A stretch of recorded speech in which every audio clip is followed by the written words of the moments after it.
मोहतरम ख्वातीन और हज़रात, अस्सलाम वालेकुम। मैं उम्मीद करता हूँ कि आप और आपके घर वाले खैरियत से होंगे। हम आपको तारीख़ पाकिस्तान एक तरतीब के साथ पढ़ा रहे हैं।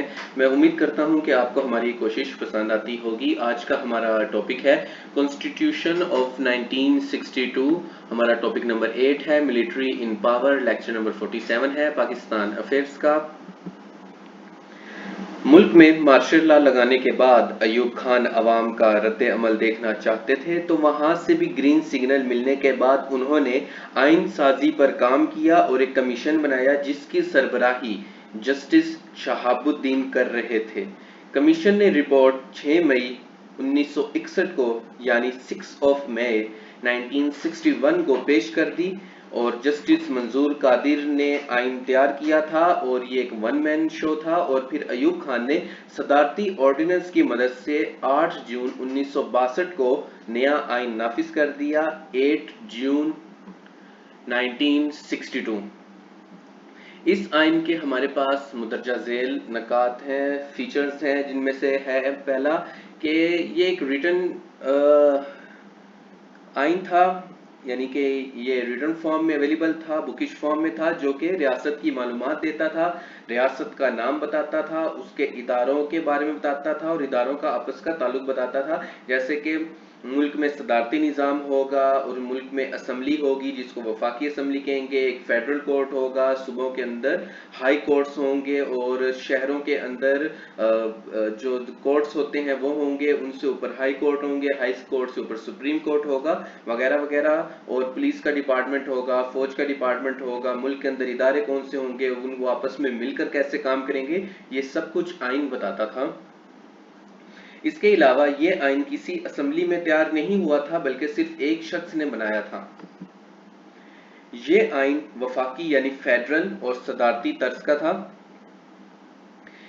इसके अंदर तब्दीली तभी मुमकिन थी जब उसको सदर की तरफ से आशीर्वाद हो, ग्रीन सिग्नल हो।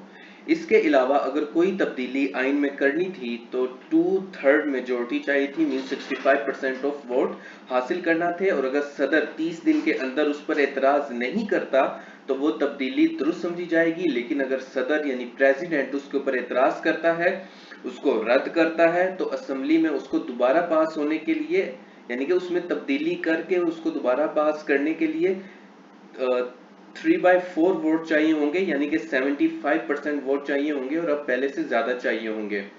इसके अलावा ये वफाकी तर्ज का आइन था जिसमें मशरकी और मगरबी पाकिस्तान दोनों को इसका यूनिट तस्वुर किया गया था।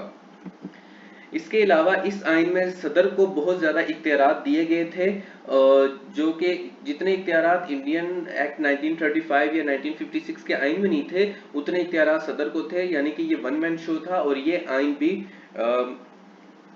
मुल्की निज़ाम को यूनिकैमरल बनाता है, यानी कि उसके अंदर सिर्फ एक ही हाउस होगा, सेनेट नहीं होगा, यानी सिर्फ एक ही असेंबली होगी जिसको कौमी असेंबली का नाम दिया गया।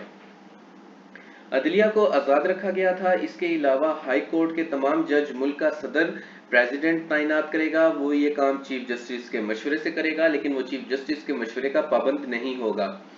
मुल्क का आइन तमाम मुल्की अफराद को बुनियादी हकूक देगा। तमाम लोग रंग, नस्ल और मजहब के लिहाज से आइन में बराबरी रखते होंगे। तो 1962 का जो आइन है, 1962 का आइन है, वो वन मैन शो था, एक आदमी ने बनाया था, सिर्फ एक आदमी के लिए। अगर हम इसका क्रिटिकल एनालिसिस करें तो हम ये कह सकते हैं कि इस आइन के अंदर कोई भी अवामी नुमाइंदा शामिल नहीं था, इसको किसी कौमी असेंबली ने नहीं बनाया, बल्कि एक शख्स ने दूसरे शख्स को खुश करने के लिए बनाया था। ये इसका क्रिटिकल एनालिटिकल एनालिसिस है।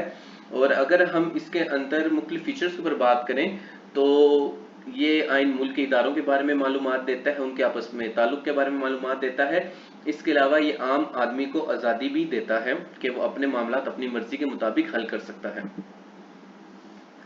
तो अगर हम इस कॉन्स्टिट्यूशन को देखें तो ये गारंटी देता था तमाम लोगों को कि तमाम पाकिस्तानी शहरी बराबर हैं तमाम हकूक के लिहाज से।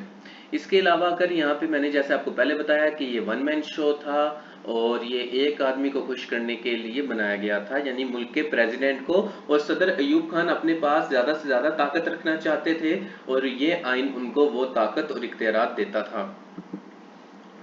चैनल पर बार बार आने के लिए और वीडियोस देखने के लिए आप सभी लोगों का बहुत बहुत शुक्रिया। मैं उम्मीद करता हूं कि ये लेक्चर्स आपकी रहनुमाई करते होंगे, आपकी मदद करते होंगे।